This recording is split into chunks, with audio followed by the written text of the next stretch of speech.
অতীত। আজকে ইয়তীশ অনেকদিন পর বাড়িতে ফিরেছে। এতদিন নিজের ফ্ল্যাট থেকেই আসা যাওয়া করতো অফিসে। ইয়তীশের ফ্ল্যাট থেকে অফিস কাছে। কাজের অতিরিক্ত চাপ থাকায় ওখান থেকে আসা যাওয়া করতো। সব থেকে বড় কথা, যত তাড়াতাড়ি ইয়তীশ অফিসে যেতে পারবে ঠিক অত তাড়াতাড়ি ও ওর গোপন ফুলকে দেখতে পারবে। আগের মতো ইয়তীশ সবসময় গম্ভীর হয়ে থাকে না। ওর মধ্যে অনেক পরিবর্তন লক্ষ্য করা যায়। আগে কাজ শেষ হওয়ার সাথে সাথে ওকে আর কোথাও খুঁজে পাওয়া যেত না, কিন্তু এখন সবকিছু ফেলে ওকে নিজেকে সময় দিতে দেখা যায়। ওর এই পরিবর্তন হবার সহ্য হলেও ওর মায়ের সহ্য হয়নি। উনি ছেলের এই হঠাৎ পরিবর্তন কেন হয়েছে এর খোঁজ বের করতে গেলে মায়েরা সম্পর্কে জানতে পারেন। এটাও জানতে পারেন যে তার ছেলে বদলে যাওয়ার মূল কারণ ওই মেয়েটি। এটাও জানতে পারেন যে ওনার ছেলে ওই মেয়েকে সারা জীবন নিজের কাছে রাখার ব্যবস্থা করতে চলেছে। এই কথা জানার পর মিসেস দিলার সমস্ত রাগ গিয়ে মায়েরার উপর পড়ে। এদিকে এই বেচারি তো নিজের অগোচরে হওয়া কোনো ঘটনায় জানতো না। এদিকে ইহতিশ এর মা মাহেরার ব্যাপারে সকল তথ্য জেনে ফেলেছে। মায়েরাকে নিয়ে ছেলে বেশি বাড়াবাড়ি করলে কি করবে তাও ঠিক করে রেখেছে। যেহেতু ইহতিশ নিজেকে পুরোপুরি বদলাতে চায়, তারপর সে তার ফুলকে পেতে চায়। আর এই কাজে ইহতিশকে সম্পূর্ণ সাহায্য করেছে ঈশান। আর এই পরিবর্তন করতে অনেকটাই পেরেছে। অনেকদিন পর বাড়ি ফিরছে, এর মূল উদ্দেশ্য হলো পরিবারকে ইহতিশের গোপন ফুলের ব্যাপারে জানাতে। এই সিদ্ধান্তই ছিল ইহতিশের জীবনে বড় ভুল। আম্মু, আমি বিয়ে করতে চাই। ইহতিশের এমন একটা কথা শুনে ওর মায়ের মধ্যে কোনো পরিবর্তন লক্ষ্য করা যাচ্ছে না। ওনাকে দেখে মনে হচ্ছে অনেক আগে থেকে এমন কিছু আন্দাজ করেছিল। স্বাভাবিকভাবেই ইহতিশকে বললেন, তা তো ভালো কথা। তাহলে আমি তানিশা বাড়ির লোকের সাথে কথা বলি। ইহতিশ তো আগে থেকেই জানতো যে ওর আর তানিশার বিয়ের কথা চলছে, কিন্তু ইহতিশের তানিশাকে নিয়ে এমন কোনো অনুভূতি ছিল না। আমি তানিশাকে চাই না, আমি অন্য একজনকে চাই, আমার ফুল। ইহতিশের এমন কথা শুনে উনি সামান্যতম বিব্রত হলো না, বরং শান্তভাবে জিজ্ঞেস করলো, তা কে সে? মায়ের এমন কথায় ইহতিশ জবাব দিল, আমাদের অফিসে কাজ করে। বিশ্বাস করো আম্মু, ও খুব ভালো মেয়ে। এত বছরে ইহতিশ প্রথম ওর মায়ের কাছে চেয়েছে। আজকে ইতিশ ঠিক ছোটবেলার মতো ওর মায়ের কাছে ওর মনের কথা জানিয়েছি। এটা যেন ঠিক সেই ছোট বেলার ইতিশ আজ ওর কথার মাঝে সত্যি আনন্দ দেখা যাচ্ছে। ওর পরিচয় কি? মায়ের এমন কথাই যেন আরো আশকরা পেল আজ অনেকগুলো দিন পর। মায়ের উপরে অভিমান হয়তো হালকা হতো, কিন্তু ওই একটা কিন্তুই ওর মা জুড়ে দিল। ইতিশ মায়ের পরিচয় বলল। ওর কথা শুনে ওর মা শুধু একটা হাসি দিল। এদিকে ইতিশ ওর মায়ের উত্তর এর অপেক্ষায় আছে। ওর কথা শেষে ওর মা বলল, কিন্তু আমি তো তানিশাকে ছাড়া কাউকে মানবো না আমার বাড়ির বউ হিসেবে। বিয়ে করলে তোমাকে তানিশাকেই বিয়ে করতে হবে। এতক্ষণে সকল আশা শেষ করে দিল ওর মা। আম্মু, তুমি কখনো কি আমার দিকটা কি বুঝবে না? ইতিশের কণ্ঠে স্পষ্ট হাহাকার। ইতিশ মায়ের এমন আচরণ আজ আর মেনে নিতে পারল না।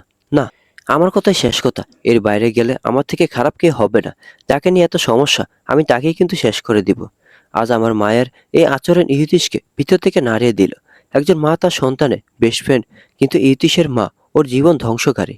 আজকে ইতিশের চোখ দুটো ওর সাথে বেইমানি করলো। দুই চোখ থেকে কিছু জীবন ঝরলো। আমি তুমি আজকে যা করলে তার জন্য খুব পস্তাবে, মনে রেখো। আর আমি যা চাই তা করেই ছাড়বো। পারলে কিছু করে দেখো। আমি যাকে চাই তাকে নিয়ে সুখী হব। আর আমিও বলছি, তুমি আমার কথার বাইরে গেলে তাকে আমি শেষ করে দিব।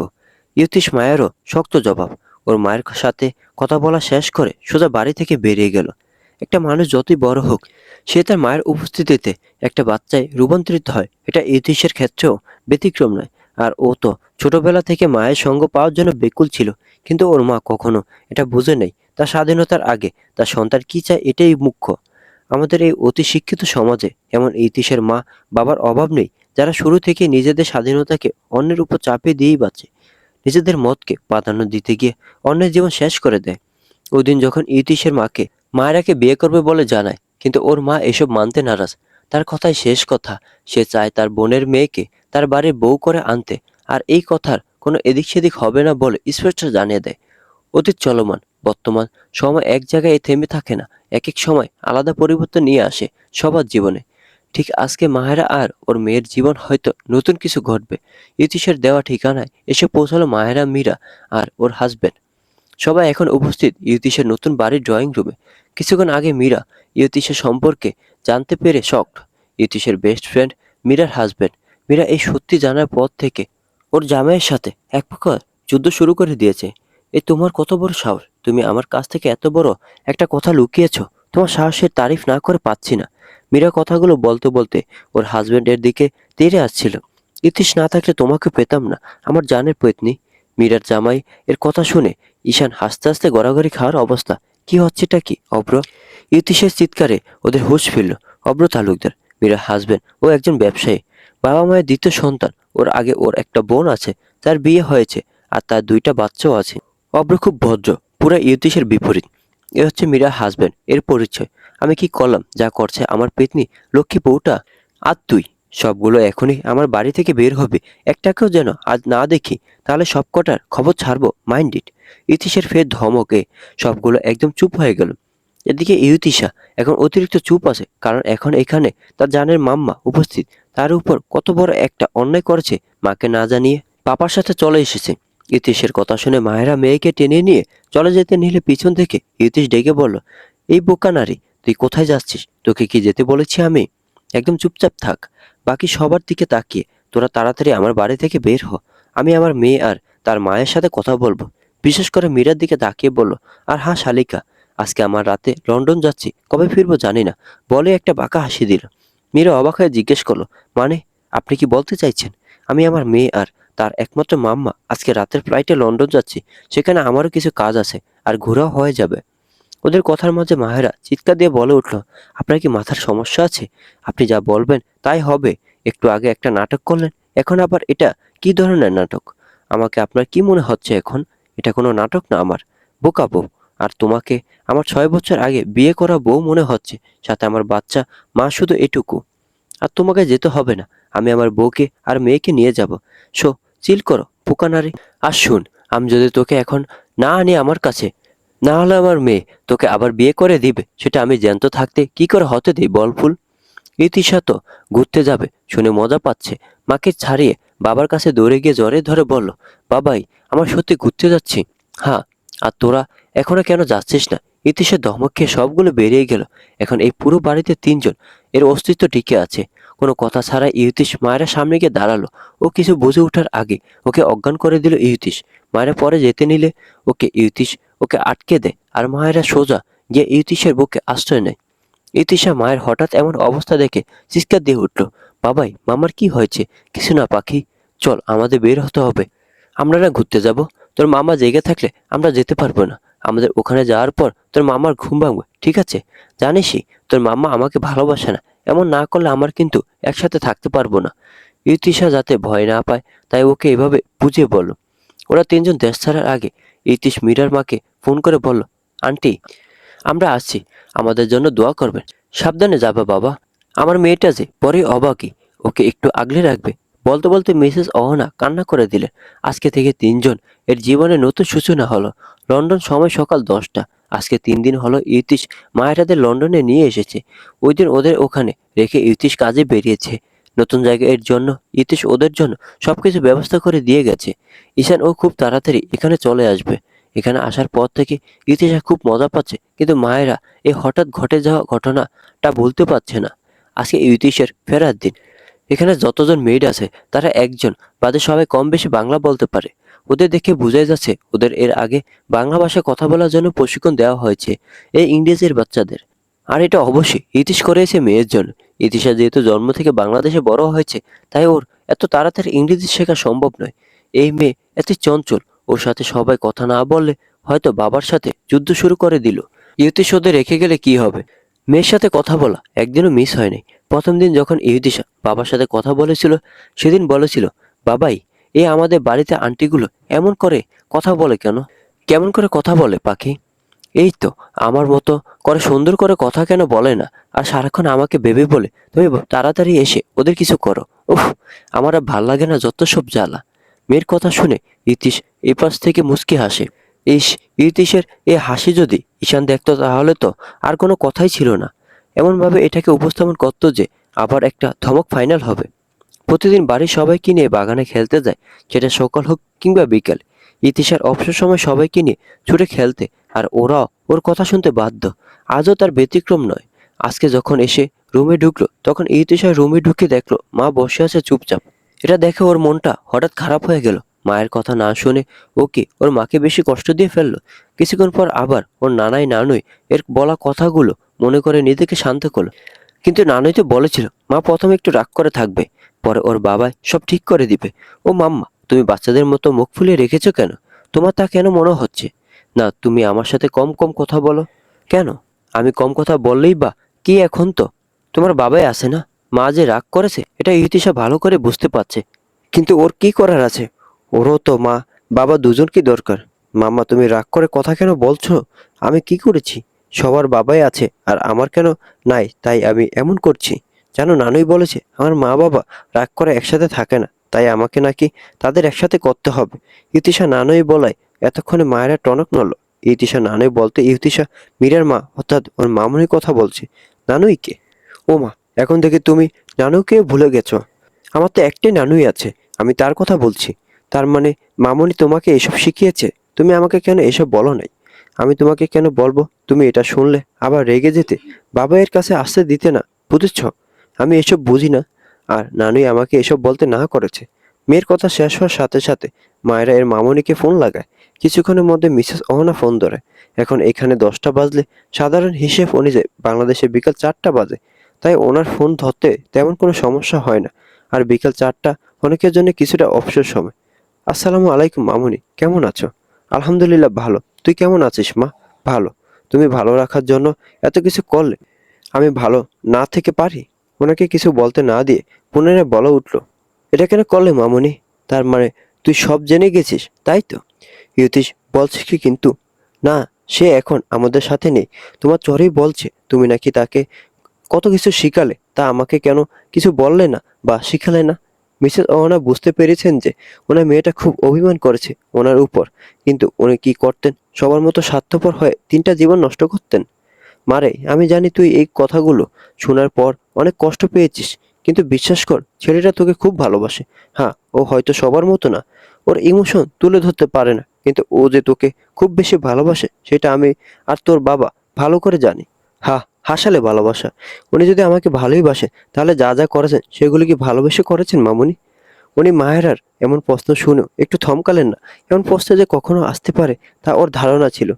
তুই আজকে যে ইউতিশকে নিয়ে যে ভাবনাটা প্রকাশ করেছিস তা হয়তো খুব তাড়াতাড়ি শেষ হবে, থাকবে না। কিন্তু তখন নিজের কাছে নিজেকে ছোট মনে হবে।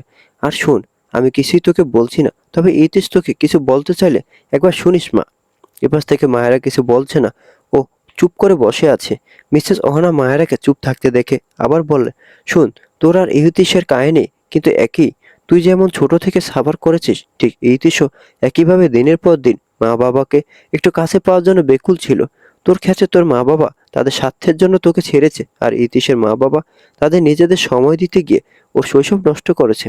তোর পরিবার তোকে ছেড়ে গেছে, আর ওর পরিবার সবসময় ওর কথা না ভেবে তাদের ইচ্ছে ওর উপর চাপিয়ে দিয়েছে। তোর খারাপ সময় প্রথমে তোর দাদি, পরে আমাকে পেয়েছিলি, সবশেষে আমি আর তোর দাদু তোর জন্য ছিলাম, তোকে আগলে রাখার জন্য। কিন্তু ওই ছেলেটা শুধু ত্যাগ করেছে, হারিয়েছে। ওর হারানোর পর কাউকে আঁকড়ে ধরে বাঁচতে পারে নাই, এটা মনে রাখিস। এইসব শোনার পর এতক্ষণে মায়েরা মুখ খোলো। তুমি এই লোকটা সাফাই করছো? না, আমি কারো সাফাই গাইছি না তো। জানিস, ওই ছেলেটাকে আমি 2বার হাসতে দেখেছি, যেদিন তোদের আইনের কাছে স্বামী স্ত্রী হলি, আর যেদিন ও জানতে পারলো তুই মা হবি। মায়েরা ওর মামুনির কথা শুনে অবাক না হয়ে পারলো না। তার মানে মামুনি এগুলো সব জানতো? মামুনি, তুমি আমার বিয়ের সম্পর্কে সব জানতে? হ্যাঁ, জানবো না কেন? আমি আর তোর বাবা, আমরা তো সাক্ষী হিসাবে ছিলাম। আর এই দিশা মায়ের পাশে বসে মুখ ফুলিয়ে আছে। ওর তো দোষ নাই, সব দোষ ওর বাবা আর নানুইয়ের। সব সত্যি কথা বলার পর ওর মা ওর সাথে স্বাভাবিকভাবে কথা বলছে না। মায়েরা প্লেনে ওঠার কিছুক্ষণ পরে ওর জ্ঞান ফিরেছে। ইতিশ প্রভাবশালী লোক হয়, মায়েরা অজ্ঞান হওয়া সত্ত্বেও কোনো সমস্যা হয় না। আরও সাথে তো ইতিশ পটল উর্ফে পাখি তো ছিলই সাফাই দেওয়ার জন্য। এখানে আসার পথে মায়েরা পুরো চুপ ছিল। মায়েরা ইতিশের সাথে কথা না বলে কেঁদে কুটে একসাথ করায় মায়েরা মুখ খুলতে বাধ্য হয়েছে। তারপর থেকে কথা বলো, এর মাঝে কোনো স্বাভাবিকতা নেই। আর হবেই বা না কেন? এই একটা মানুষ সবসময় সবার কাছে পুতুল হিসেবে গণ্য। এসব ভেবে মায়েরা একটু পর পর চোখের পানি বিসর্জন দিচ্ছে। বেঁচে থাকার জন্য জোর করে একবার খায়। যতক্ষণে ইতিশকে বুঝতে না পারবে ততক্ষণে ওর কাছে এটা মনে হওয়া স্বাভাবিক কিছু নয়। মায়েরা আর কথা বলার সাহস পেল না। ওর মামুনি এসব জানতো, আর ওকে একটু কিছু বুঝতে দিল না। আর বারবার মিসেস অহনার বলা কথাগুলো ভেবে চলেছে। কি করবে এখন? ওর কি করা উচিত তা বুঝতে পারছে না। মায়েরা কিন্তু এখন এইসব ভুলে গিয়ে মেয়েকে আদর করতে ব্যস্ত হলো। এই একটা সম্পদ যার দিকে তাকালে মায়েরা সব কষ্ট ভুলতে বাধ্য।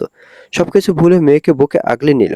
সন্ধ্যা 7টা মাত্র ইয়তিশ বাসায় ফিরল।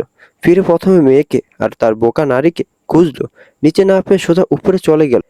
মাঝপথে মেয়েদের কাছে জেনে নিল তার সুখ পাখি দুইটা কোন রুমে আছে। এটা জানার পর একবারে সেই রুমের দিকে পা বাড়ালো। এখন সেই কাঙ্ক্ষিত রুমের সামনে দাঁড়িয়ে আছে। এবার ঢোকার পালা। যেই না দরজা খুলে ভিতরের দিকে পা বাড়ালো, সামনের দৃশ্য দেখে ওর মুখে একটা মুচকি হাসি ফুটে উঠল। যে দিনটা দেখার জন্য আজ দীর্ঘ 6টা বছর অপেক্ষার পর আজকে ধরা দিল। মা আর মেয়ে একে অপরকে জড়িয়ে ধরে ঘুমিয়ে আছে। ইতিশা মাথাটা ঠিক মাহেরার বুকের মাঝখানে, আর মাহি ও 2 হাত দিয়ে সে তার বাচ্চাকে জড়িয়ে রেখেছে। ইতিশ তো এমন একটাই সময়ের অপেক্ষায় এতগুলো দিন থেকেছে। যখন ক্লান্ত হয়ে ফিরবে তখন এই যে ওর পাখি আর বোকা নারীকে দেখে ক্লান্তি জুড়াবে। আজকে 3টা দিন পর চোখের সামনে ওর 2 সুখ পাখিকে দেখলো। এটা ভাবতে হাসিটা আরো প্রসারিত হলো। ইতিশ কোনো কথা না বলে সোজা রুম থেকে বের হয়ে গেল। কোনো রকম ফ্রেশ হয়ে এসে ও সুন্দর মতো মা মেয়ে জড়িয়ে ধরে ঘুমের রাজ্যে পাড়ি দিল। রাত বাজে প্রায় 9টা। সবার আগে ইতিশার ঘুম ভাঙলো। ওকে 4টা হাত জড়িয়ে রেখেছে, তাই ওর ঘুমটা হালকা হয়ে গেল। ঘুম ঘুম অবস্থাতে চোখ খুলল। পাশে বাবাইকে দেখে খুশিতে অবস্থা নাস্তানাবুদ। বাবাইকে কাছে পেয়ে একটু জোরে বলে উঠল, বাবাই তুমি এসেছো? জানো তোমাকে কত মিস করছি। ইতিশার এমন চিৎকার শুনে মাহেরা আর ইতিশ এর ঘুম ভাঙলো। রাত বাজে প্রায় 9টা। সবার আগে ইতিশা ঘুম ভাঙলো। ওকে 4টা হাত জড়িয়ে রেখেছে, তাই ওর ঘুমটা হালকা হয়ে গেল। ঘুম ঘুম অবস্থাতে চোখ খুলল। পাশে বাবাইকে দেখে খুশিতে অবস্থা নাস্তানাবুদ। বাবাইকে কাছে পেয়ে একটু জোরে বলে উঠল, বাবাই তুমি এসেছো? জানো তোমাকে কত মিস করছি। ইতিশের এমন চিৎকার শুনে মায়েরা আর ইতিশের ঘুম ভাঙলো। মায়েরা ইতিশের মুখে বাবাই ডাক শুনে তাড়াতাড়ি করে উঠে বসলো। এদিকে ইতিশ চুপ করে আছে। এত তাড়াতাড়ি ওর শান্তি শেষ হয়ে গেল। এত ঝটপট ঘটনা ঘটলো, এতে ইতিশ চুপ করে আছে। ইতিশের চোখ ঢলতে ঢলতে ইতিশের পাশে গিয়ে বসলো। এতক্ষণে ইতিশও উঠে গেছে। ইতিশা সোজা গিয়ে ইতিশের গলা জড়িয়ে ধরলো। এরপর অভিযোগের সুরে বলতে লাগলো, বাবাই তুমি আমাদের রেখে কেন চলে গেছিলে? আমি বলছি না মাম্মা আর তুমি সবসময় আমার কাছে থাকবে? আচ্ছা চলে এসেছি পাখি, তুই শান্ত হ। আজ থেকে আমি, তুই আর তোর বোকা মাম্মা একসাথে থাকবো। আপনি এখানে কেন? আর কার পারমিশন নিয়ে এখানে এসেছেন? মায়ের কণ্ঠে স্পষ্ট রাগ। মায়ের কথা শুনে ইতিশ বাঁকা হাসলো। মানে তুই যে এতটা বোকা তা আর বলে বোঝাতে হবে না। শুন রে বোকা নারী, এটা আমার বাড়ি, আমার রুম, আর রুমে আমারই বউ বাচ্চা। তাদের কাছে আসতে হলে আমাকে পারমিশন নিয়ে আসতে হবে কেন? ইতিশ ঠিক যতটা শান্তভাবে কথা বলল, মায়া ঠিক সেই পরিমাণ রাগ নিয়ে ইতিশের উদ্দেশ্য বলল, আপনি কি বুঝতে পারেন না আপনাকে আমার সহ্য হচ্ছে না? মায়ের এমন তাচ্ছিল্যের কথা শুনেও ইতিশ মধ্যে কোনো ভাবান্তর দেখা যাচ্ছে না। ও ভাবলে সেন উত্তর, জানি তো। ইতিশের এমন খাপছাড়া উত্তর মায়েরাকে আরো রাগিয়ে দিচ্ছে। তাহলে আসছেন কেন? বুঝেন না আমি আপনাকে ঘৃণা করি? মায়ের কথা শুনে ইতিশ একটু অবাক হওয়ার ভান ধরে বলল, আমি এখন বললাম তুই আমাকে ভালোবাসি, তাও কেন আসছেন তাহলে? বলে ইতিশের দিকে জিজ্ঞাসা দৃষ্টিতে তাকালো। ইতিশের উত্তর শোনার অপেক্ষায়। ইতিশ মায়েরার কথা শুনে এবার একটু বিরক্ত হলো। তাও মায়েরাকে বুঝতে দিল না। মায়েরা এমনিতে শান্ত মানবী, তবে কোনো কারণে একবার না বললে নাই থাকবে। এর চেয়ে এখন ওকে না রাগানোই বেস্ট কাজ হবে। এই সব ভেবে ইতিশ একটা দীর্ঘশ্বাস ছাড়লো। তোকে এত বুঝতে হবে না, তোর ছোট্ট মাথায় এত কিছু রাখিস কই? একটু থেমে আবার বলো, আচ্ছা শোন, একটা কথা বলি, শুনবি? মায়েরা চুপ, কোনো উত্তর দিচ্ছে না। ওকে দেখে মনে হচ্ছে ও প্রচুর বিরক্ত হচ্ছে। এদিকে মায়ের একা চুপ থাকতে দেখে ইউতিস আবার নিজে থেকে বলল, কি শুনবি? আগে বলুন, আপনি কি আমাদের সাথে ছিলেন? মানে আমাদের সাথে এখানে ঘুমিয়েছিলেন? হ্যাঁ তো? তাতে তোর কি? আমার কি মানে? আপনি কি আর পারমিশন নিয়ে আমাকে স্পর্শ করেছেন? হ্যাঁ, এই চিৎকার করছিস কেন? আমি আমার মেয়েকে আর তার মাকে স্পর্শ করেছি। আপনি? আমি কি?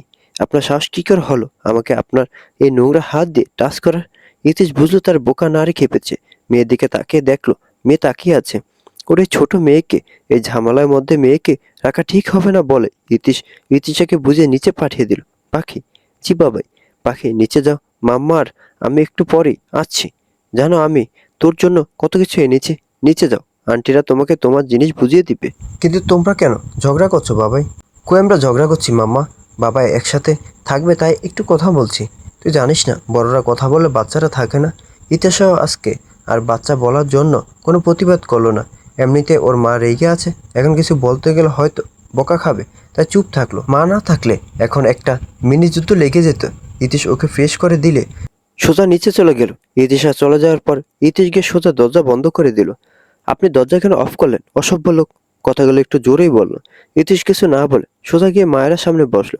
ফুল শুন, তোর সাথে কিছু কথা আছে, আর এটা তোকে শুনতে হবে। ইতিশের গলার স্বর নিচু, কিছুটা অনুরোধ। ফুল। ডাকটা শোনার সাথে সাথে মায়েরা একটা ঘোরের মধ্যে চলে গেল। এই ডাকটা কি যেন একটা ছিল, যা মায়েরা আত্মাকে স্পর্শ করে গেছে। পুনরায় ইতিশের ডাক শুনে মায়েরা ঘোর কাটলো। ফুল। আবার একই ডাক শুনে মায়েরা অস্বস্তিতে পড়ে গেল। এমন ডাক শুনে মায়েরা বারবার অন্য জগতে চলে যাচ্ছে। এমনিতে আজকে ওর মামুনির বলা কথাগুলো নিয়ে কেমন দোটানায় ভুগছে, তার উপর বারবার ইতিশের থেকে এত নরম ডাক। এসব ভাবনাকে প্রশ্রয় দিয়ে মায়েরা বলে উঠল, কিন্তু আমার আপনার সাথে কোনো কথা নাই, না চাই শুনতে। মায়েরা এতক্ষণে কথা বলছে দেখে ইতিশ মনে মনে ভাবলো, যাক বোকা নারে এতক্ষণে হুঁশ ফিরেছে। মায়েরা যে হঠাৎ এত শান্ত হয় এটা বুঝতে বাকি নেই যে এটা মিসেস অনারার কথার ফল। মিসেস অহনা ওনার আর মাহেরার যে কথা হয়েছে এটা উনি ইতিশকে জানিয়েছে। উনি খুব করে চাইছেন দুইটা ছন্নছাড়া মানবীর জীবন একটা স্বাভাবিক যাত্রা শুরু করুক। কিন্তু তোকে যে সব শুনতে হবে। আপনার মতো লোকের কাছ থেকে আমি কিছু জানতে চাই না। মায়েরা এমন কথা শুনে ইতিশ একটু হাসলো। এই নারী জাতি বড্ড তেরা, একটু শুনলে কি সমস্যা, হ্যাঁ? কিন্তু না ভাঙবে, তবু হার মানবে না। ইতিশ কথাগুলো নিজে মনে মনে আওড়ালো। ফুল। আমার নাম কোনো ফুল টুল নয়, তাই বারবার এমন বাজে নামে ডাকবেন না। কথাগুলো মায়েরা ঝাঁঝালো স্বরে বলল। মায়েরার এই অবস্থা দেখে ইতিশের মায়েরা অগোচরে হাসার সময়টা আরো একটু প্রসারিত হলো। ও, তাই বুঝি? তাহলে এটা নিয়ে এত রিয়েক্ট করছিস কেন? শান্তভাবে বললেই তো হয়। ক্ষমা করবি একবার। কিসের জন্য? আপনার ভালো কাজগুলোর জন্য। ধরে নে, হ্যাঁ।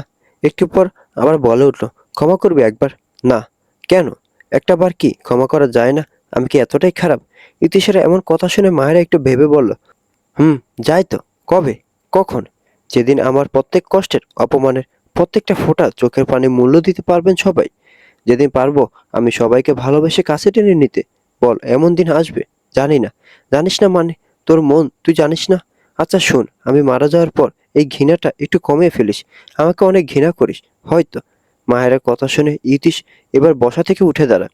তারপর সোজা হয়ে বলল, শুন, ভুল করি আর পাপ যাই করি সবকিছু শাস্তি দিবি, আমি কোনো বাধা দিব না, কিন্তু সবশেষে আমার সাথেই তোকে শেষ নিঃশ্বাস অবধি বাঁচতে হবে। মাইন্ডেড।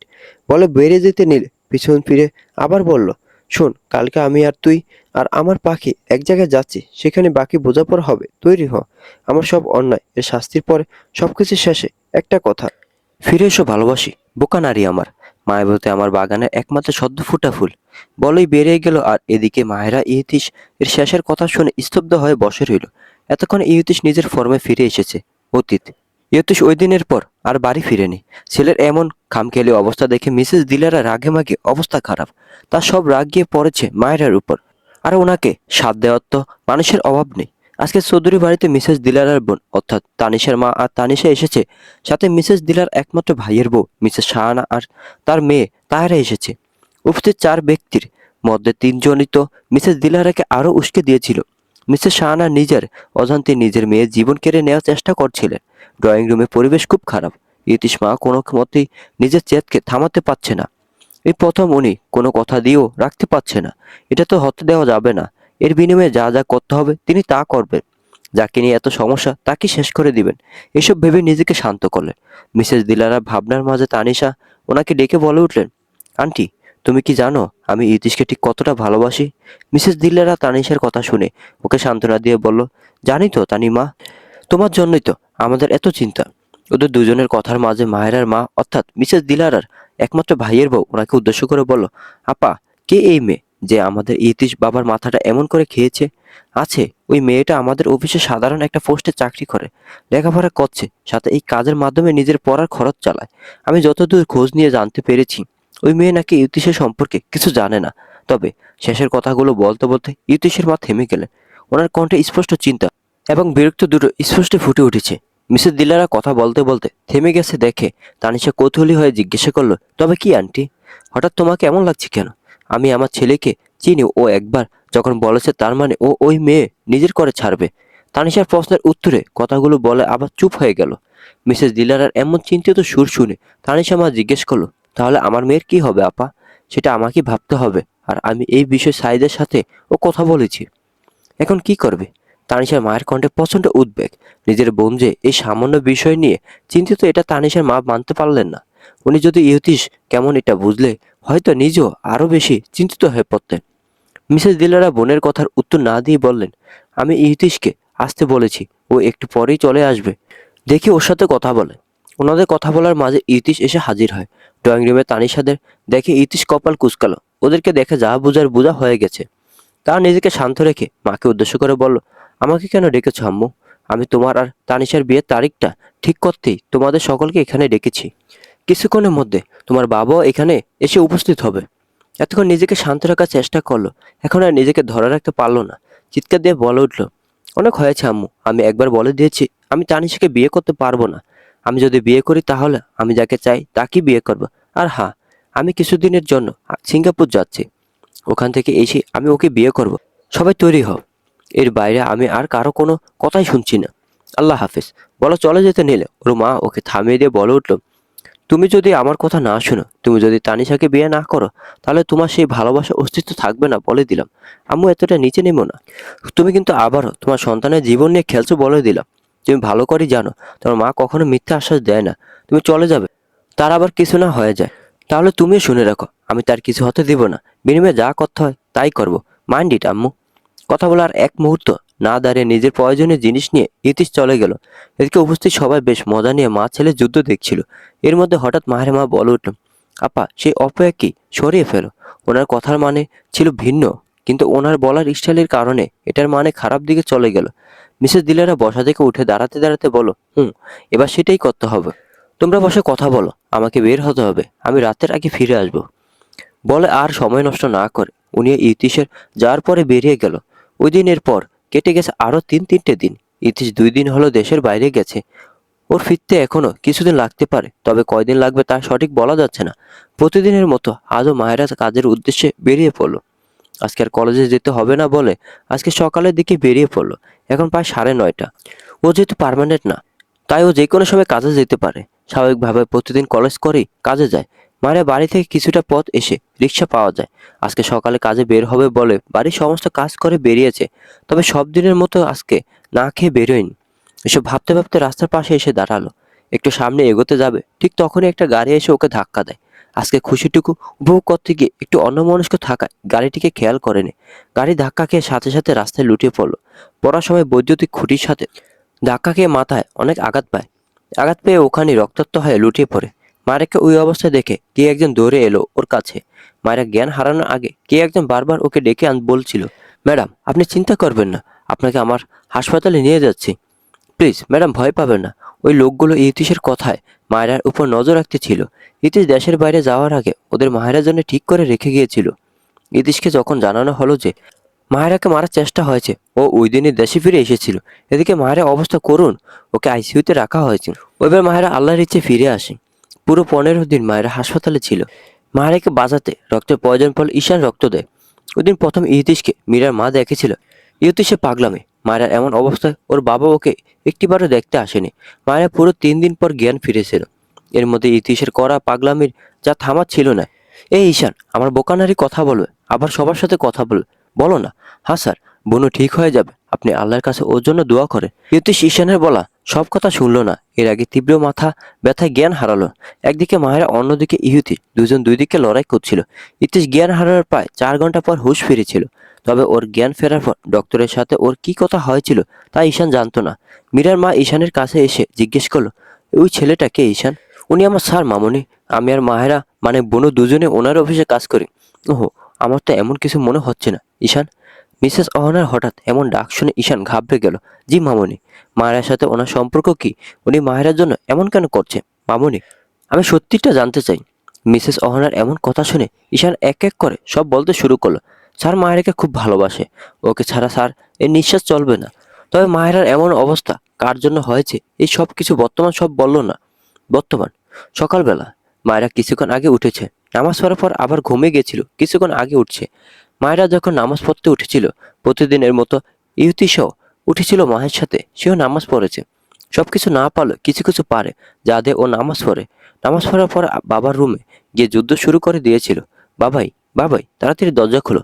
ইতিশ দরজা না দিয়ে ঘুমিয়েছিল, শুধু চাপানো ছিল। তাই ইতিশের দরজা ধাক্কা দেওয়ার কারণে দরজা খুলে গেল। বাবাই, বাবাই তুমি কই? তাড়াতাড়ি উঠো, নামাজ পড়বে না? ইতিশের এমন চিৎকার চেঁচামেচি শুনি ইতিশের ঘুম হালকা হলো। শুয়ে থেকে জিজ্ঞেস করলো, কি হয়েছে? বাবাই তাড়াতাড়ি উঠো, এই পটল এত চিৎকার করছিস কেন?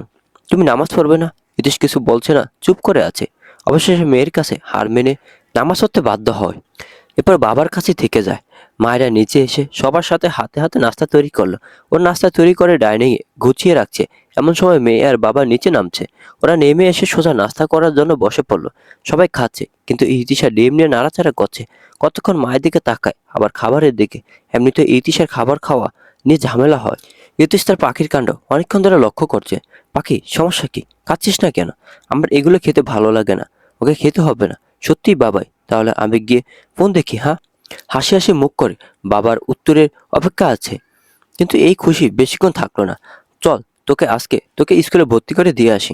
মানে বাবাই, আমি পড়বো না, আমার পড়তে ভালো লাগে না। খাবে না আজকে স্কুলে যাবে? ডিসিশন নাও। নো প্রবলেম, তোর ইচ্ছে কি করবি পাখি। ইতিশা কথা না বেড়ে খেতে লাগলো। আজকের এই জন্যই এই অন্যায় মানলো। এদিকে ইউতিশ মনে মনে বেশ মজা পাচ্ছে। এই প্রথম সে তার ছাওকে জব্দ করেছে ভেবে একটা মুচকি হাসি দিল। মায়েরা কোনো কথা বলছে না, এদের কাণ্ড দেখছে আর খাচ্ছে। ও যে এখানে আছে তা মনে হবে না। ইতিশ মায়েরা চুপ থাকাটাও লক্ষ্য করলো। খাওয়া শেষে উঠে যাওয়ার আগে মায়েরাকে বলে গেল, ফুল, তোর আর পাখির জন্য তোর ঘরে কিছু রাখা আছে, বিকেলের দিকে তৈরি হয়ে থাকিস, বেরোবো মনে থাকে যেন। মায়েরা শুধু কথাগুলো শুনলো। মিসেস অহনা ঈশানের থেকে ইতিশের সম্পর্কে জানার পর উনি মনে মনে ঠিক করলেন যে ইতিশের সঙ্গে কথা বলবেন। যেই ভাবা সেই কাজ। মিসেস অহনা ঈশানের মাধ্যমে হাসপাতালে বসে ইতিশের সঙ্গে দেখা করার ব্যবস্থা করলো। ঈশান যখন ইতিশ মিসেস অহনার ব্যাপারে জানাতে গেল, স্যার আপনার সাথে কিছু কথা আছে। কি বলবে তাড়াতাড়ি বলে বিদায় হয়। স্যার, আপনার সাথে মামুনি কথা বলবেন। কে? মায়ের মামুনি, যাকে আপনি জানেন, দেখলেই চিনতে পারবেন। ঈশানের কথা বলা শেষ হলেও ইতিশ কোনো কথা বলছে না। ইতিশকে দেখলে যে কেউ বলতে পারবে যে ও খুব ভেঙে পড়েছে, ওকে খুব এলোমেলো লাগছে। ঈশান ভয়ে ভয়ে আবার বলল, স্যার, আপনি যদি একবার মামুনির সঙ্গে দেখা করতেন। মামুনি চাইছে একবার দেখা করতেন। মামুনি বোন সম্পর্কে কথা বলবো আর কি। ঈশানের কথা বলা শেষ হওয়ার সাথে সাথে ইতিশ বলল, তার সাথে দেখা করার ব্যবস্থা কর। আচ্ছা, আমি এখনই মামুনিকে নিয়ে আছি। হো। ইতিশ উত্তর করার সাথে সাথে ঈশান বেরিয়ে গেল মিসেস অহনার উদ্দেশ্যে। হাসপাতালে ক্যান্টিনের সামনাসামনি বসে আছে ইতিশ এবং মিসেস অহনা। ইতিশ যেই মানুষ, তাতে সে তো আগে কথা বলবে না। স্বভাবত সে চুপচাপ বসে আছে। এরকম পরিস্থিতিতে মায়ের আর মামুনি সে নিজেই থেকেই কথা বলতে শুরু করলো। মিসেস অহনা কি বলবে কিছুক্ষণ ভেবে নিয়ে প্রথমে জিজ্ঞেস করলো, তুমি ইতিশ তাই তো? হ্যাঁ। কেন, কোনো সন্দেহ ম্যাডাম? ইতিশের গলার স্বর গম্ভীর, আবার কিছুটা ব্যঙ্গাত্মক স্বর। ইতিহাসের কথা গ্রাহ্য না করে মিসেস অহনা বলে, দেখো, আমি যা বলছি পরিষ্কার করে বলছি, আমার মেয়েকে তুমি ভালোবাসো। আপনার কোনো সন্দেহ আছে? কিছুটা রাগ নিয়ে কথাগুলো বলল। ইতিশের কণ্ঠে রাগ বিরক্তি দুটোই উপস্থিত। ইতিশের প্রশ্ন শুনে মিসেস অহনা শক্ত কণ্ঠে জবাব দিলেন, আছে বলেই তো জিজ্ঞেস করছি। মিসেস অহনাও ঠিক ইতিশের মতো একই সুরে কথা বলছে। ইতিশে কোনো কথা না পেয়েছে স্পষ্ট স্বরে বলল, আচ্ছা তাহলে শুনে রাখুন, আমি আপনার মেয়ে, মানে আমি যতদূর জানি মায়েরকে আপনি মেয়ে মানেন, তাই তো আমি ওকে ভালোবাসি। আর এটা আমি ওকে আমার হালাল নারী করতে চাই। এখানে পুরোপুরি মাহেরাকে বিয়ে করার জন্য প্রপোজাল দিয়ে ফেলল। ইতিশের সম্পূর্ণ কথা মনোযোগ দিয়ে শুনলেন। উনি বুঝেছেন এই ছেলে কি বোঝাতে চাইছে। হ্যাঁ বুঝলাম, এখন বলো তোমার মোহ ফিরে গেলে তুমি আবার আমার মেয়েকে সবার মতো অবহেলা করবে না, এটার কি নিশ্চয়তা আছে? এটা যে আমার মোহ না, অবসেশন, আপনি ভালো করে বুঝতে পারছেন। ইতিশও কোনো হেয়ালি না করে উত্তর দিল। কিছুক্ষণ থেমে আবার বলল, আমি ওকে বিয়ে করতে চাই, আজ এবং এখনই। তাহলে তুমি তোমার মা বাবাকে নিয়ে আসো, আমি তাদের সাথে কথা বলতে চাই। আমার কোনো মা বাবা নেই, আর থাকলেও আমি তাদের মানি না। ইউ নো হোয়াট, জন্ম দিলে মা বাবা হওয়া যায় না। ইতিশের এমন তাচ্ছিল্য কথা শুনে মিসেস অহনা সন্ধিয়ান গলা জানতে চাইল, মানে তুমি কি বলতে চাইছো? আপনি যা বুঝছেন ঠিক তাই বলতে চাইছি। যারা ছেলে সুখ কেড়ে নিতে চায়, তার সুখকে ধ্বংস করতে চেয়েছে, তারা আবার আসবে আমার হয়ে কথা বলতে? হ্যাঁ, হাসালেন মিসেস ম্যাডাম। মিসেস অহনা চিন্তিত হয়ে জিজ্ঞেস করলেন, মিসেস ম্যাডাম নয়, আন্টি বলো। আমি সবকিছু জানতে চাই, আমাকে বলো। ইতিশ আর মিসেস অহনার কথার মাঝে ঈশান এসে উপস্থিত হলো। আমি বলছি মামুনি, আজকে বনুর এই অবস্থার জন্য স্যারের পরিবার দায়ী, বিশেষ করে স্যারের মা। এরপরে সব ঘটনা খুলে পড়ল।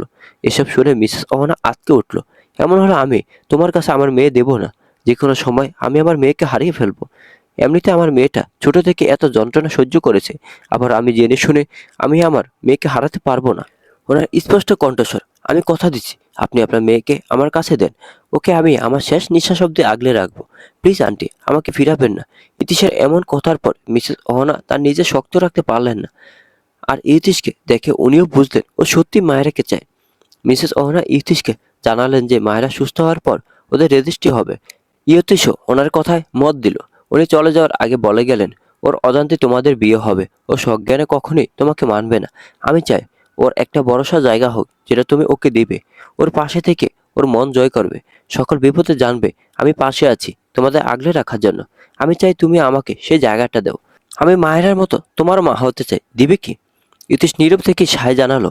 ইয়তিশের মনোভাব বুঝলেন উনি। ফের আবার বলতে শুরু করলেন, কিন্তু ও যদি কোনোদিন তোমার থেকে কোনো কষ্ট পায় তাহলে আমি নিজে তোমার থেকে ওকে আলাদা করব। মনে রেখো। আসছি বাবা। বাবা, এই ডাকটা ইয়তিশের বিট নাড়িয়ে দিল।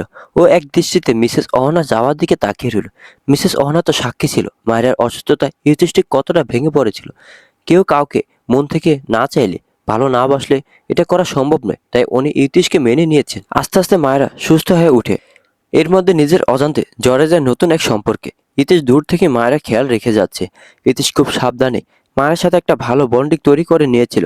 আর মায়েরা কর্মরত অবস্থায় যে সুবিধাগুলো পেতে তা নিয়ে তেমন কোনো সন্দেহ করতো না, কারণ ঈশান ওকে সন্দেহ করার সুযোগ দিত না।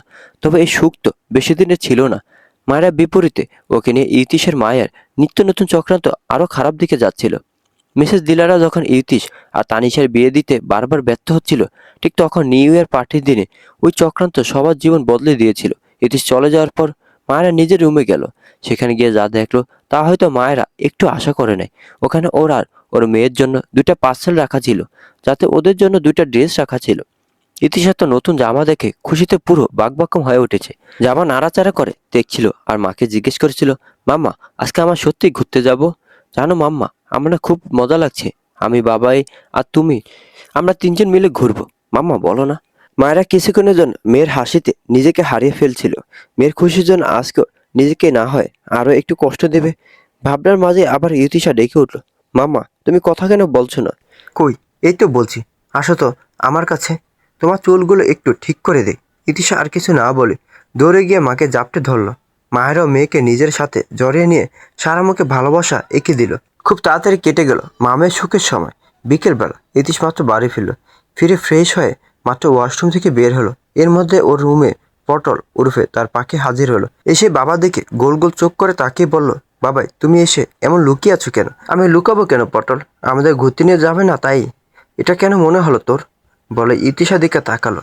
আমার মন বলছে, ও বাবা পাখি তোর আবার মনও আছে বুঝি? আমি ভাবছি পটলের আবার মন কবে থেকে আসলো। বাবাই কি, তুমি আবার আমাকে পটল বলছো কেন?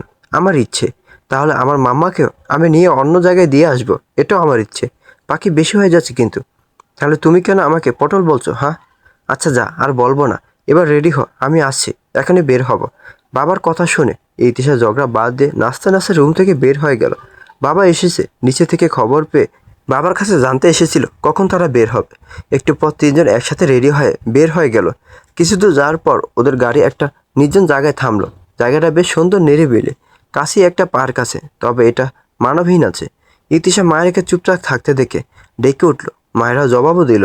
এরপর ইতিশ অনেক কিছু ওকে বলছে, মায়েরা শুনতে পেল, কিন্তু ওর মনে হচ্ছে শ্বাস নিতে পারছে না, সামান্য রক্ত বের হচ্ছে নাক থেকে, মাথা ঘুরছে, নিজেকে আর ধরে রাখতে পারছে না।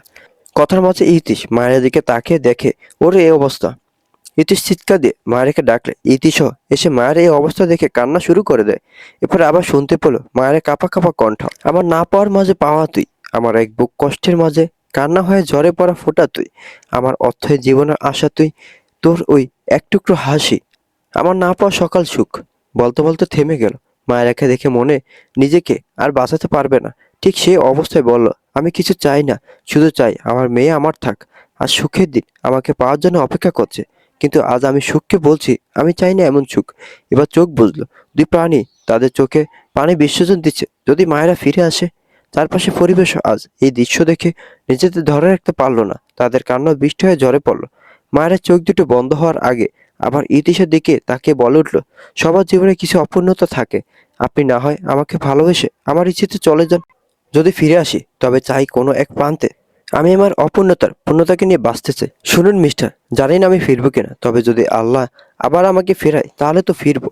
ঠিক ততদিন আমার মেয়েকে একটু আগলে রাখবেন মেয়ের বাবা হিসেবে। আমার অতি সুখের সমাপ্তি হয়তো আজ। উপরে বিচারক আমাকে খুব ভালোবাসে, তাই আমার সুখের সমাপ্তি ঘটবে আজ। শেষ কথাগুলো বলে রক্তাক্ত অবস্থায় রাস্তায় লুটিয়ে পড়ল।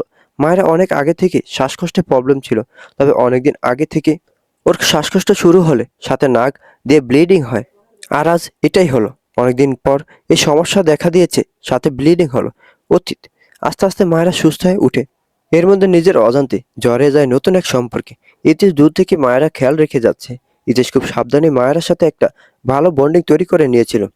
আর মায়েরা কর্মরত অবস্থায় যে সুবিধাগুলো পেত তা নিয়ে তেমন কোনো সন্দেহ করতো না, কারণ ঈশান ওকে সন্দেহ করার সুযোগ দিত না। তবে এই সুখ তো বেশি দিন ছিল না। মায়েরা বিপরীতে ওকে নিয়ে ইতিশের মায়ের নিত্য নতুন চক্রান্ত আরো খারাপ দিকে যাচ্ছিল। মিসেস দিলারা যখন ইতিশ আর তানিশা বিয়ে দিতে বারবার ব্যর্থ হচ্ছিল, ঠিক তখন নিউ ইয়ার পার্টির দিনে ওই চক্রান্ত সবার জীবন বদলে দিয়েছিল।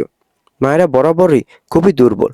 ওই দিন যখন পার্টিতে নিজের মাকে দেখে কি করছে তা একবারও বোধগম্য হলো না। মায়েরা আর ইতিশের অনাকাঙ্ক্ষিত মিলনের পর ইতিশের বাজে কথাগুলো মায়েরাকে আরো ভেঙে দিয়েছিল।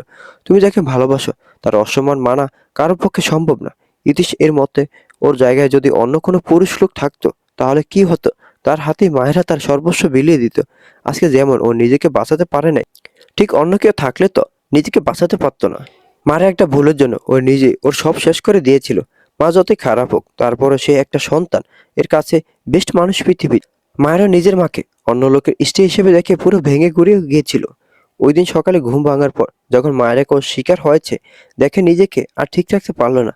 ওর জায়গায় এই মেয়ে যদি অন্য কারোর সাথে রাত কাটাতো, এটা ভেবে ইতিশের মাথা কাজ করছিল না। মায়েরা জানে না, কিন্তু ও তো জানে এই মেয়েটা ওর হালাল নারী। ইতিশ আবার যখন ঈশানের থেকে সব শোনার পর তো ইতিশ খুব রেগে যায়, যার ফলে মায়েরার সাথে সেদিন ও তো খারাপ আচরণ করে। মায়েরা নিজের এই অবস্থা দেখে যখন কান্না করছিল, তখন ইতিশের বলা কথাগুলো ছিল বিষের নেই। Stop crying this guy of years. তোমাদের মতো মেয়েদের তো এটাই কাজ, বড়লোক দেখে ফাঁসিয়ে পরে ভালো সাজা নাটক করো। আমি আমার ম্যানেজারকে ফোন করে দিচ্ছি, কত চাও বলে নিয়ে তোমার এই সস্তা নাটক বন্ধ করো। স্টপ ফাক অফ ইয়ার্স ড্রামা। এইটুকু বলে শান্ত হয়নি। এরপর ঈশানকে ডেকে আবার বলেছিল, মায়ের দিকে ইশারা করে বলল, দেখো এই মেয়ে কত টাকা চায়, দিয়ে বিদায় করে একে। এসব রাস্তার মেয়েদের আমি হেড করি। আমি যেন একে আর আমার অফিসে না দেখি। যত সব থার্ড ক্লাস গার্ল, রেডিকুলাস। বলে হনহন করে বেরিয়ে গেল। ঈশান হয়তো স্যারের থেকে এরকম ব্যবহার আশা করেনি। ঈশান ইতিশের কথা শুনে অবাক হয়তো ভুলে গেছিল, একটা মানুষ এতটা ভালোবাসার পর কিভাবে এত বাজে বাজে কথা বলতে পারে। ইতিশও নিজেও জানে না ঠিক আজকের এই কথাগুলো বলার জন্য ঠিক কতটা সাবার করতে হতে পারে। অনেকে হয়তো ভাবছেন, ইতিশ মায়ের পাশে না থেকে কেন এমন করলো। আপনি যখন আপনার ভালোবাসা নারীকে দেখবেন সে নিজের দিকে খেয়াল না করে দুঃখকে প্রাধান্য দিতে গিয়ে নিজের সবকিছু মানে নারীর একমাত্র সম্বলটা বিসর্জন দিয়ে বসে আছে। ঘটনাচক্রে আপনি ছিলেন দুর্ভাগ্যবশত, আপনার থেকে না হয়ে অন্য কোনো পুরুষের থেকে নিজের সব হারাতো, তখন আপনার অভিব্যক্তি ঠিক কেমন হতো। আর ইতিশ যেই ধরনের মানুষ, তাতে ওর থেকে এমন আচরণ অস্বাভাবিক কিছু নয়। সাথে সে যদি হয় আপনার বিবাহিত নারী। ইতিশ যথেষ্ট অভদ্র, উগ্র, মানে প্রায় সকল বাজে দিক ওর মধ্যে ছিল। প্রতি রাতে বারে গিয়ে মদ পান করা, পরে মাতাল হয়ে ফেরা, এটার প্রতিদিনের রুটিন ছিল। হঠাৎ একদিন ঝড়ের বেশে মায়েরা ওর জীবনে আসে। একটা শীতের সকাল, ঘড়ির কাঁটায় তখন 8টা বেজে গেছে। অধিকাংশ মানব নিজের কর্মক্ষেত্রের জন্য বেরিয়ে গেছে। এই ব্যস্ত নগরীতে সবাই তাদের সুখের সন্ধানে বেকুল, নিজেদের স্বার্থ তৈরিতে বেকুল। এর মাঝে কোনো এক প্রান্তে একটা মেয়ে তার সুখের কথা চিন্তা না করে নিজের সবটুকু দিতে ব্যস্ত। কিছু পথ শিশুদের, ওদেরকে সমাজ ভালো চোখে দেখে না, বলতে গেলে সবারই ধারণা ওরা নোংরা মানব। কেউ ওদের একটু ভালোবাসার দৃষ্টিতে দেখে না, সবার অবহেলা শিকার ওরা। ওদের মধ্যে অনেকে পিতামাতাহীন, বা কারো বাবা মা বেঁচে নেই, বা কেউ আবার বাবা মার থেকে আলাদা, যেমন ওই মেয়েটির মতো। ও নিজের মধ্যকার প্রতিচ্ছবি ওদের মধ্যে দেখতে পায়। যাদের মাথার উপর মা বাবা ছায়া থাকে না, তাদের এই স্বার্থপর দূরে বেঁচে থাকা অভিশাপ, তাদের শৈশব বিষাক্ত। হ্যাঁ, ওই মেয়েটি মায়েরা যে প্রতিদিন ওদেরকে পড়ায়, নিজের কাজে যাওয়ার আগে ওদের একটু সময় দেয়, তাতেই যেন ওরা মহা খুশি। ওদের একটু হাসি মায়ের কাছে বেস্ট গিফট। ওর নিজের সামর্থ্যের মধ্যে এইটুকুই ছিল, তাই ওদেরকে এভাবেই ভালোবাসতো। যেখানে বসে ওদের পড়াচ্ছিল সেই জায়গাটা একটু নিরিবিলি, একটু কোলাহল মুক্ত। এই ইটপাথরের শহরে একটু একটু স্বস্তির জায়গা। ওদের সাথে কথা বলা, একটু হাসিকেও একজন দূর থেকে মুগ্ধ হয়ে দেখছিল। কিছুক্ষণ পর তার মুখে হালকা হাসি দেখা গেল। ওই লোকটা এই প্রথমবার সত্যিকারের সুখ দেখলো। কি এত অল্পতে এত শান্তি পায়? ওই দিন মায়েরাকে না দেখলে লোকটা জানতে পারতো না টাকাটা সব নয়। সুখী থাকার জন্য এমন অল্প কিছু সামান্য কারণ যথেষ্ট। অবশ্যই টাকাটা দরকার, কিন্তু টাকা সবসময় মানুষকে সুখী করতে পারে না। এটা আজকে হয়তো প্রথম লোকটি সেটা অনুভব করলো। এই ছন্নছাড়া জীবনের কারণে এই প্রথম কিছু ভালো হলো। হঠাৎ নিজের জীবনের সমীকরণ মনে পড়তে লোকটার মুখে তাচ্ছিল্যে হাসি ফুটে উঠল। তার জীবনের খুশি আসাটা অসম্ভব, কিন্তু মন কি এই কথা মানে? এভাবে কেটে যায় বেশ কিছুদিন। তবে লোকটা প্রতিদিনই দূর থেকে দেখে যায়, অথচ মায়েরা জানতেই পারলো না লোকটার কথা। আর এতদিনে ওই রোবট মানবটার মধ্যে ওর জন্য একটা জায়গা তৈরি হয়ে গেছে। ওটা ভালোবাসা বললে ভুল হবে না। হ্যাঁ, ওকে ওর অজান্তে খুব বেশি ভালোবেসে ফেলেছে। ওকে ওইভাবে দেখে লোকটা প্রতিদিন শান্তি পেত। পাথরের বুকে ফুল ফুটলো। এর মধ্যে হঠাৎ একদিন লোকটা জানতে পারলো ওর ভালোবাসা মানুষটি ওর খুব কাছেই আছে, অথচ সে জানতই না শান্তি ওর খুব কাছেই। এই দিনটা ছিল ইউতিশের জীবনের বেশ দিন। এরপর থেকে আস্তে আস্তে বদলে যেতে শুরু করে ইউতিশ। কাউকে অসম্ভব ভালোবেসে নিজের ভিতরে অপ্রকাশিত সকল চাওয়াকে বাস্তবে রূপ দিতে চাইল। পরিবার সহ সকলের সাথে যুদ্ধ করার পর ভালোবাসা মানুষটিকে নিজে করে নিল তো, কিন্তু একটা রাত সব শেষ করে দিল। এরপর থেকে বদলে গেল দুইটা জীবন, সাথে কিছুদিন পর যুক্ত হলো আরও একটি জীবন, অতীত। ওই দিনের পর চলে যায় 2 দিন। মায়েরা এখন মীরাদের বাড়িতে আছে। মীরা বা মায়েরা কেউই কিছু মীরার মাকে জানায় নাই। কিন্তু মীরার মা ঘটনার দিন থেকে সব জানতো। এটা ওনাকে ঈশানই জানিয়েছে। ঈশান ভাবছিল মায়েরা হয়তো ওর মামনিকে সব বলবে, কিন্তু ওদের ধারণা ভুল প্রমাণ করে মায়েরা কোনো কিছু বলতে পারেনি, ও সাহস হয়নি ওর মামনিকে সব খুলে বলার। মায়েরা যখন মীরাদের বাড়িতে আসে, তারপরে উনি ইতিশের সাথে দেখা করে। উনি খুব রাগ নিয়ে ইতিশের সাথে দেখা করতে যায়। তোমার সাহস হয় কি করে আমার মেয়েকে এত অপমান করার? ইতিশ চুপ করে আছে, কোনো কথা বলছে না। ওদের দুজনের সাথে ঈশানও আছে। ঈশান ফোনে আগে মিসেস অহনাকে সব বলে দিয়েছে। আমি আমার মেয়েকে তোমার কাছে দিয়ে কোনো ভুল করে ফেলেছি কি? এখানে আমার মেয়ের দোষটা কোথায়? ও একটা মেয়ে হয় তোমার সাথে কি করে শোক দিতে পারবে বলো? যেখানে ও নিজের মাকে দেখে ওর কি অবস্থা হয়েছে সেটা কোনো ধারণা আছে তোমার বলো? ইউতিশকে এমন চুপ করে থাকতে দেখে ওনার আরো রাগ লাগছে।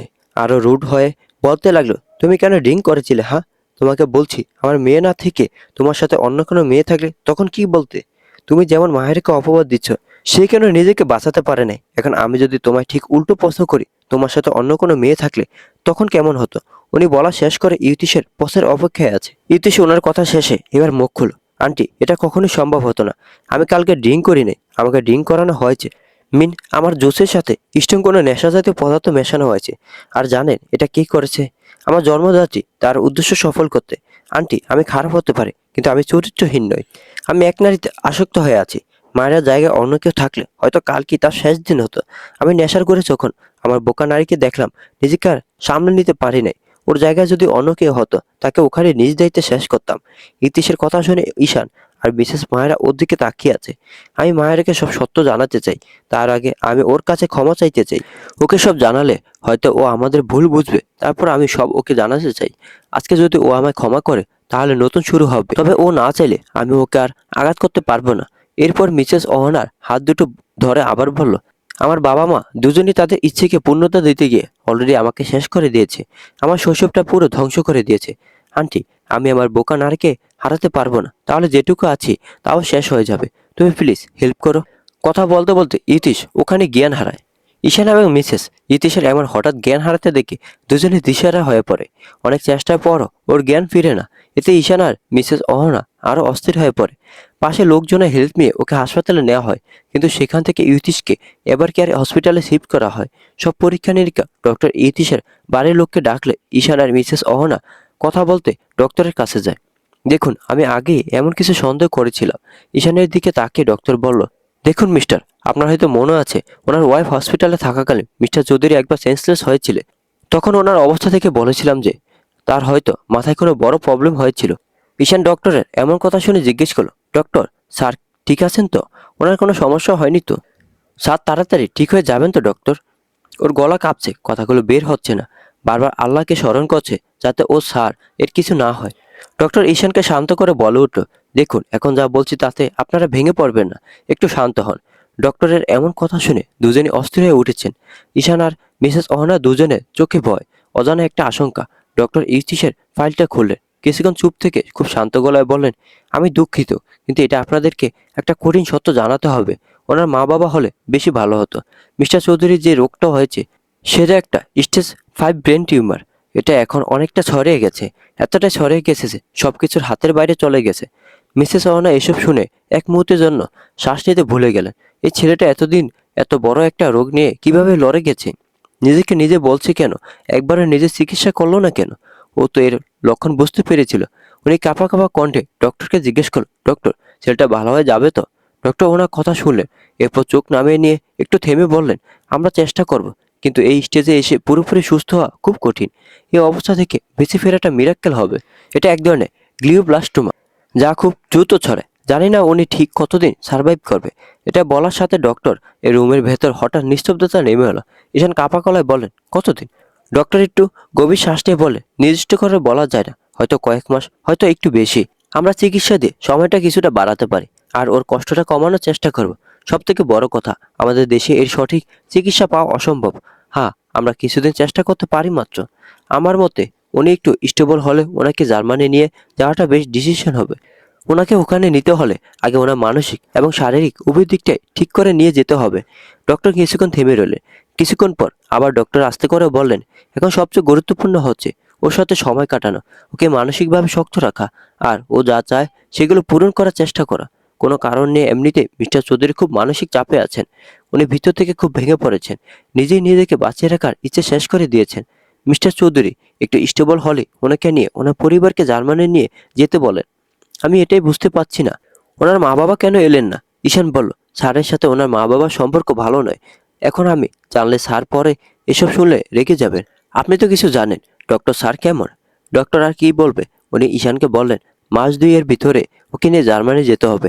আজকে পারলে আজকে যেতে বলতাম, কিন্তু ও এখন এত জার্নি করলে আরো খারাপ হবে ওর। আশা করছি 24 ঘন্টার মধ্যে ওর জ্ঞান ফিরবে।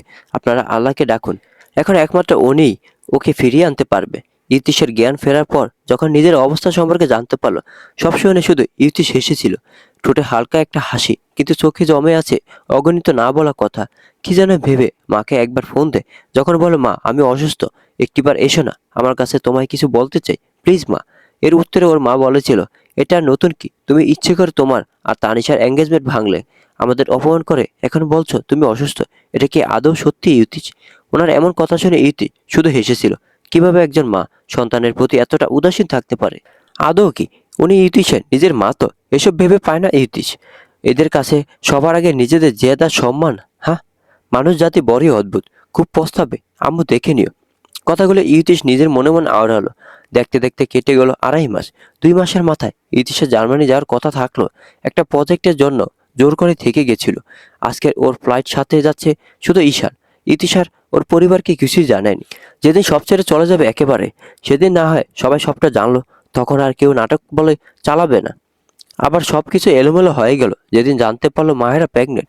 ওই দিন মায়েরাও প্রেগনেন্ট এটা জানার পর যখন ইতিশ এর সাথে দেখা করতে এসেছিল, তখন ইতিশ ওকে আবার অপহরণ করে তাড়িয়ে দিয়েছিল। মায়েরাকে ঈশান ইতিশের সাথে দেখা করাতে নিয়ে আসার পর মায়েরা যখন ইতিশকে বলল, আমি প্রেগনেন্ট, আপনার বাচ্চা আমার গর্ভে। হোয়াট? কি বলছিস জাতা? এই মেয়েকে ঈশান?